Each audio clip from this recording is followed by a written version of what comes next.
Um, so another session with a 10-year-old fellow, and he was a bit.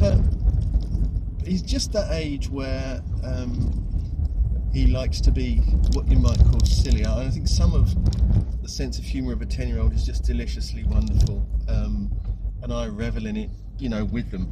Other times it's just a bit tedious because you're trying to get some work done, so he keeps giving the answer 9 when he knows that it's not 9, and for him that's funny and a little bit anarchic. And okay, the question for the tutor is, well, what do you do there? One opportunity is to stop the lesson and pull yourself together, do things properly. I can't have this. Do you want me to talk to your dad? I've never actually, I don't think I've ever done that. So what I actually did is to introduce the pen of punishment. Which sounds like something you could be put in jail for, but basically my green pen, I just parked it on his little forearm and said, in a completely jokey way, I've got the right rapport with him. This pen gets pushed down a millimetre for every wrong answer you give me. And he just loved it, and he pushed, he pushed it, and he did get a couple of millimetres, but a stop. But it gets his attention back. It gets him to understand that he's misbehaving, and it's just a little invitation to come back and carry on with the work. So that's a technique I've found fairly useful, which you might find helpful too. We broke the lesson up. I'm teaching times table. He's consistently getting the same ones wrong, and the way we've done that is to write a little program in Scratch, which is a programming language, a visual programming language for kids. That works quite well, and we recorded his voice, so every time he gets the right answer it says pigeon in his own voice. Don't ask about why it's a pigeon, that's a long story.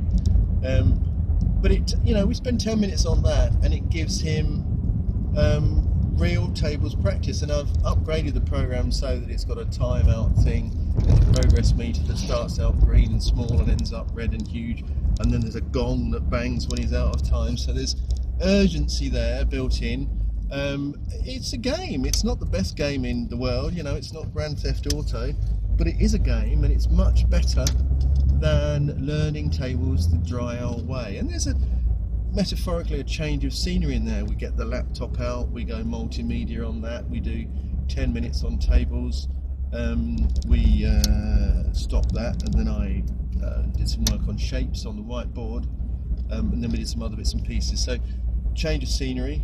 And the other thing from today is we did some reading practice, and he, I think I've mentioned before that the things they give for reading practice tend to be pretty weird. They've got one on the plague of whenever it was, 350 years ago, 1665 I think it was, all about the Great Plague of London. Well, ho ho ho.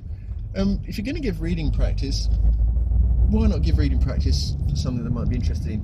I've got Diary of a Wimpy Kid on the tablet, and so we read some of that, and it just lights up. It's chalk and cheese. It's the difference between losing it and winning it, and we're still making good points. We're still. He's reading. It's not Bruce. Look at what's the middle letter. It's a Y. Or it's Bryce. Should that be a the or a the? There's work being done. He's not a fantastic reader. He's perfectly good for his age, but he's going to get a lot better with practice, especially guided practice, corrected practice. So really solid work done in a number of areas. Things are really getting tight. I can just see the progress he's making. Something he would have not done a couple of weeks ago, he's doing really solidly now, and he's beginning to find it boring, so we'll move on. But I'll check back now and again just to make sure it hasn't fallen out. So endlessly resourceful, I think. Know who you're working with. That's after all part of the luxury of private tuition. Is it's one-to-one, and it's not just anyone to any other one, it's you to that specific little person, and that's the glory of it. That's why people pay. So that stuff. All right.